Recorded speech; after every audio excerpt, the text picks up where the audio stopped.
Welcome to the deep dive. This is where we take the sources you send us and, well, we really dig in to pull out the key information you need efficiently. Yeah, we know you, our listener, want that quick yet thorough understanding. You appreciate those aha moments, but without getting bogged down. Exactly.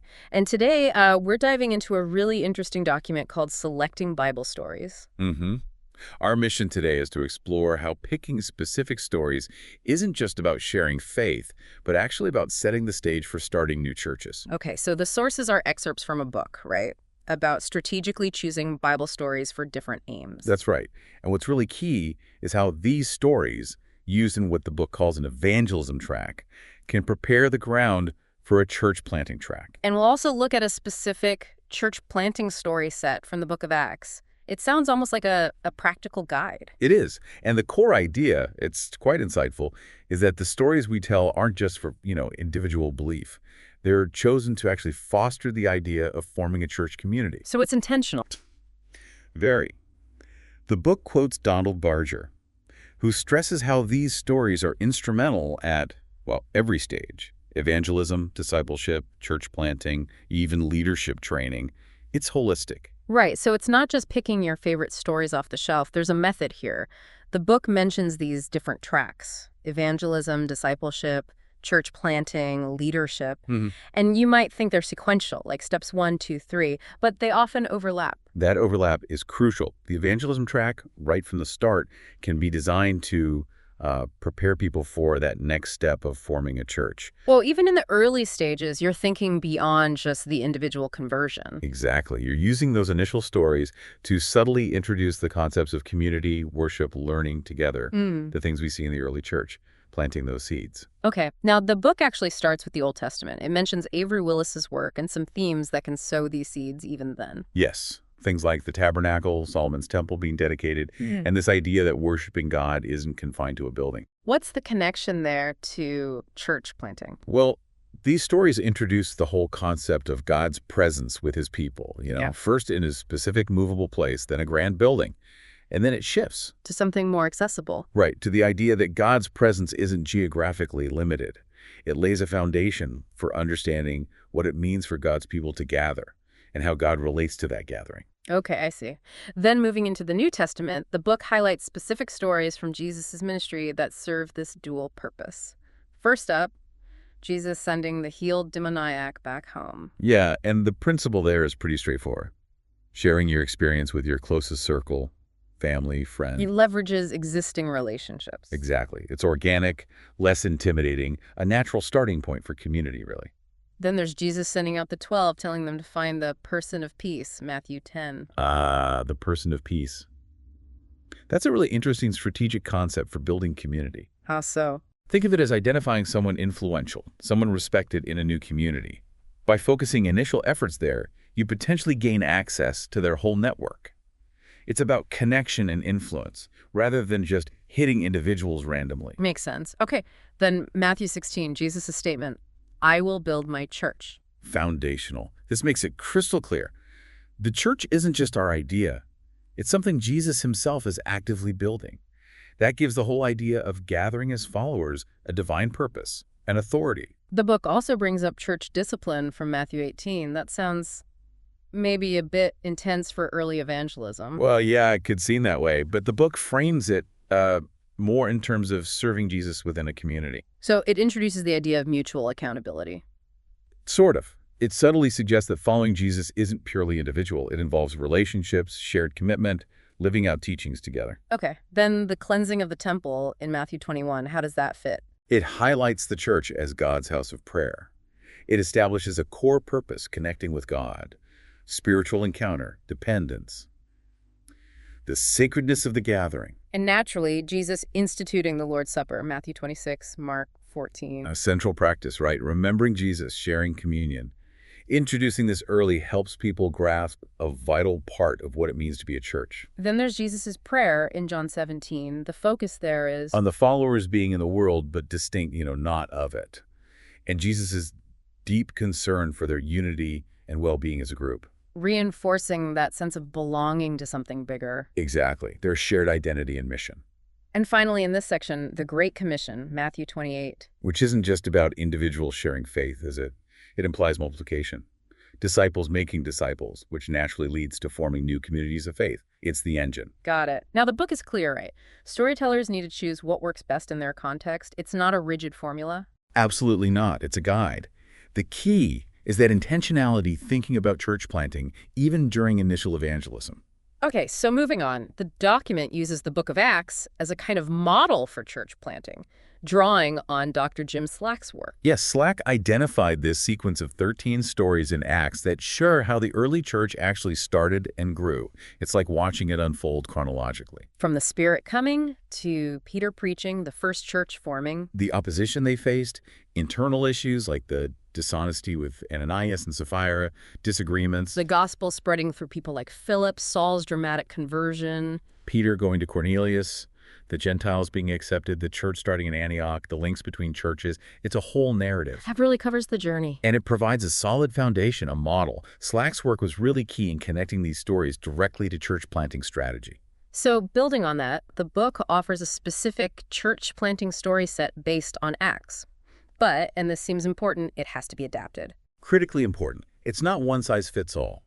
You have to consider the worldview, the culture of the people you're engaging with. And there's a process for developing these stories, these shell models. Yes, and it's quite thorough. You start by understanding the worldview. Then identify the core Bible truth for each story. Pick stories that will actually be clear in that context. Write pre-story questions to get people thinking. Okay. Plan post-story activities for learning and application.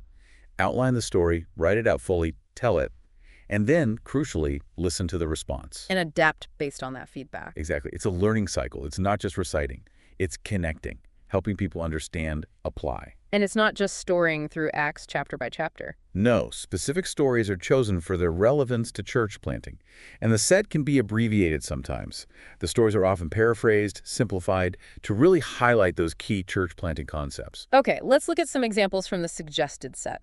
First, the ascension of Jesus, Acts 1. What's the focus? The pre-story dialogue reminds people of the resurrection and Jesus' instructions.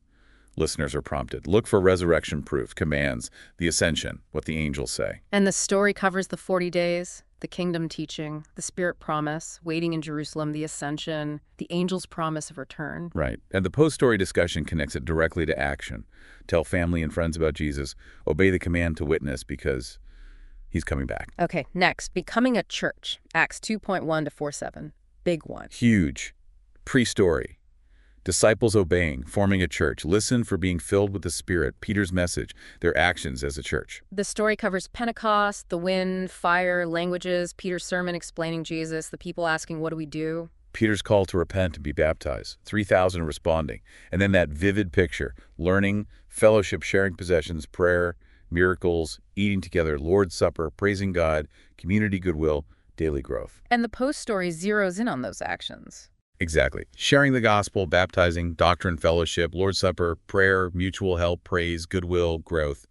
It directly prompts thinking about forming a church based on this pattern. Then selecting people to serve in the church, Acts 6. Free story. How to pick helpers, listen for church activities, selection process, qualities of the servants, the results. The story itself deals with that practical problem, unfair food distribution. The apostles suggest focusing on the word, so they need others to handle practical needs. Right. Find 7 respected, wise, spirit-filled men. Stephen, Philip, others are chosen. Apostles pray, lay hands on them. And the result? Positive impact.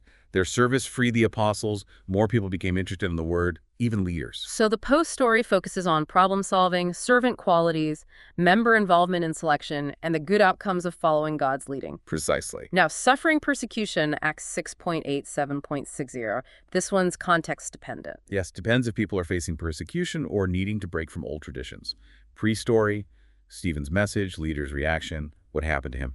The story covers Stephen's powerful ministry, the opposition, false charges, his recounting of Israel's history, accusing them of resisting God. Their fury, his vision of Jesus, the stoning, his prayers of forgiveness, a powerful, difficult story. Post-story discussion points.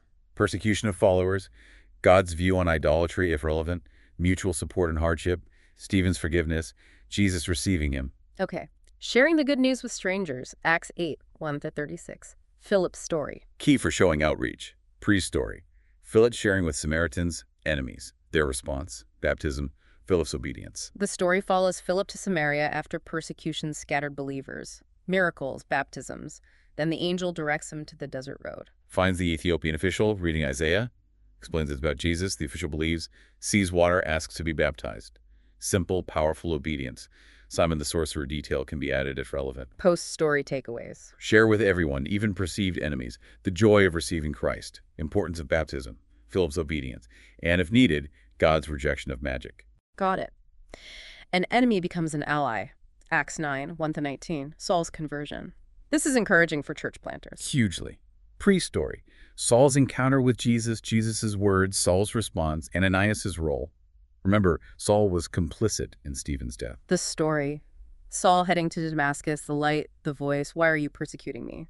Blindness, Ananias' hesitation, God's reassurance, he's chosen.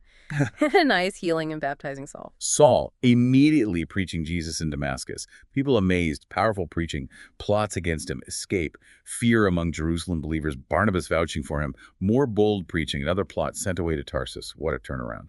Post-story discussion points. God's power to change anyone, believers gathering, established believers helping new ones, baptism again. Starting a church at Antioch, Acts 8.1, 11.19, 20, 13.1-3. The gospel moves beyond Jerusalem. Yes. Pre-story. Who did the scattered believers share with first in Antioch? Did they talk to other groups? Did Antioch send out leaders? The story. Refugees reach Antioch. Share first with fellow Jews. Many believe. Then others come. Share with Greeks. Different culture. Many Greeks believe, too, forming a new church. God's pleased. Jerusalem sends Barnabas. He gets Saul. They teach for a year. First called Christians there. Antioch sends aid to Jerusalem during famine. And then the Holy Spirit directs them. During prayer and fasting, yeah. Set apart Barnabas and Saul. Church lays hands, blesses, sends them out on their first church planting journey. Post-story themes. Willingness to share with own group and others. Sending out leaders as God directs. Generosity. Starting a church in Lystra, Acts 14, 8-24, Paul and Barnabas on the road. Pre-story. What made people listen in Lystra? Who did they think Paul and Barnabas were? Did Paul suffer? What did he do on returning? Why are leaders needed? The story. Healing the crippled man. Crowd thinks they're gods. Zeus Hermes. Priests want a sacrifice. Paul and Barnabas horrified. We're human. Worship God. Then opposition stirred up by Jewish leaders. Paul stoned, left for dead. Believers gather. He gets up, goes to another city. But then he returns to Lystra. Returns, encourages believers, warns of suffering, chooses leaders, prays for them, moves on. Resilience. Post-story highlights. Rejecting worship, importance of choosing local leaders. Right. Starting a church in Philippi. Composite story, Acts 16, 11-38. Paul in Macedonia. Pre-story. How did Paul meet people? Persons of peace. How did he share Jesus? Did believers form group churches? Baptism? Where might the church have started? The story covers a lot. The Macedonian vision, meeting Lydia by the river, her conversion and household baptism, staying at her home. The slave girl of the Spirit, Paul casting it out, owners angry, arrest, beating, prison. Midnight prayer and singing, earthquake, jailer converted with his household, baptism, caring for Paul and Silas. Next day, release ordered. Paul asserts Roman citizenship, demands escort, authorities scared, apologize. Paul encourages believers at Lydia's, leaves. Later writes Philippians. Post-story ideas. Person of peace, concept, Lydia. Deliverance, if relevant, church starting at homes, Lydia's jailers. Starting churches in homes, composite story, Acts 18.1-10. Emphasizing house churches. Pre-story. Where did Paul teach in Corinth? Did rejection stop him? Baptism, training. Did new believers follow his example? How did he support himself? Story. Paul in Corinth meets Aquila and Priscilla, tent makers, works with them, teaches daily in synagogue. Silas and Timothy join, focuses on telling Jews Jesus is the Christ. They oppose him. He says, okay, going to the Gentiles, moves next door to Titus Justus's house. Yeah. Crispus, synagogue leader, believes, his family too. Many Corinthians believe, baptized by Paul. God encourages him in a vision to stay. He stays 1.5 years, leaves with Aquila Priscilla for Ephesus, leaves them there. They meet Apollos, explain the way more fully in their home. Apollos becomes powerful preacher. Aquila Priscilla later back in Rome, church in their house, Romans 16.5. Post-story. Witnessing at work, self-support, training new believers to witness and start churches starting in homes. Very practical. Very. Lastly, how Paul started churches, composite story. Acts 13, 14, 15, 16, 18. A summary of his methods. Pre-story. What did Paul do that listeners can also do? What might need adapting? Story synthesizes his pattern. Looking for people everywhere. River, synagogue. Sharing the core message. Jesus' death, belief, acceptance. People believing.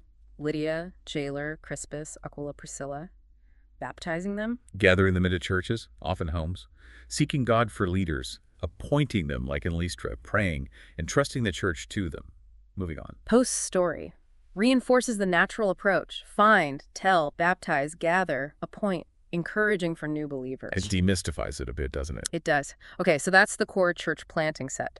The book then briefly lists other stories from Acts for strengthening existing churches. Right, addressing specific issues. Ananias Sapphira for dishonesty, Grecian widows Cornelius for discrimination, Peter's deliverance Stephen for persecution, Jerusalem Council for unbiblical standards at Simon Sorcerer Limus for idolatry animism, Paul's testimonies for sharing faith, the shipwreck for divine intervention. These fit more into a discipleship track. And it mentions the Following Jesus series again, covering church life, leadership, gifts, meeting places, purpose, all through stories. Yes, additional resources. Then the final section introduces Lynette Thompson's work, A Church Planting Movement Storying Track. Very intentional church starting focus. Her approach adds another layer, includes key truths, questions, and specific CPM concepts to discuss alongside the stories. CPM.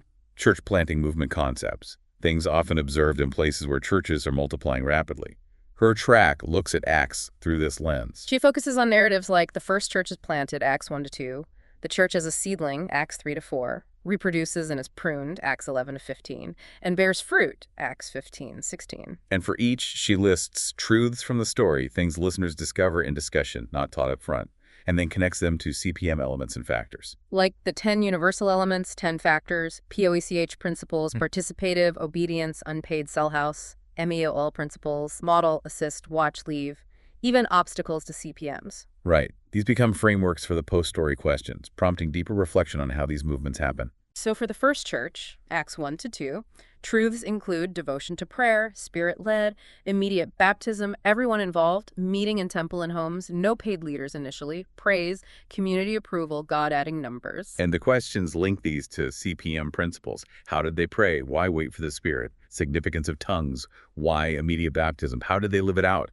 How did meeting place leadership affect things? Could we do this today? Who added the numbers? For the church as a seedling, Acts 3-4, truths include prayer, ordinary people empowered by Jesus, spirit-filled preaching, risk-taking, prayer for boldness under pressure, mutual care. Story covers Peter and John healing the beggar, preaching Jesus, arrest, boldness before rulers, we must obey God, release, returning to believers, prayer for boldness, place shaking, unity, sharing possessions. Barnabas. Questions explore. Why were they at the temple? Why preach? Why were authorities upset? What made Peter, John bold? Can we be with Jesus today? How did they respond to threats? What did they pray for? Why share possessions? For the church reproduces and is pruned. Acts 11-15. Truths include sharing everywhere, new churches forming, mature believers teaching, financial independence, generosity, Antioch, prayer fasting, multiple leaders, Spirit sending missionaries, obedience, enduring hardship, appointing local leaders, Jerusalem Council freeing Gentiles from law. Story covers Antioch's start, sending Barnabas Saul their first journey, turning to Gentiles, appointing elders, returning, the conflict over circumcision, the Jerusalem Council debate, Peter, James, the decision and letter. Questions dig into who had authority to form churches, need for teaching, why Barnabas got Saul, financial independence, who called Barnabas Saul, church's reaction, ease of sending, training leaders, support, pastor versus missionary, Jerusalem Council's importance, hindrances today, re-examining traditions. And finally, the church bears fruit, Acts 15-16. Truths, apprenticeship, prayer, spirit directs, church meets anywhere, immediate baptism, suffering common, self-support. Paul. Story includes Paul Barnabas split over Mark, Paul takes Silas, gets Timothy, circumcises him, delivers council decisions, Spirit guides them away from Asia Bithynia, Macedonian vision, Philippi, Lydia, jailer, continuing journeys, Paul's later farewell to Ephesian elders, warning, self-sufficiency.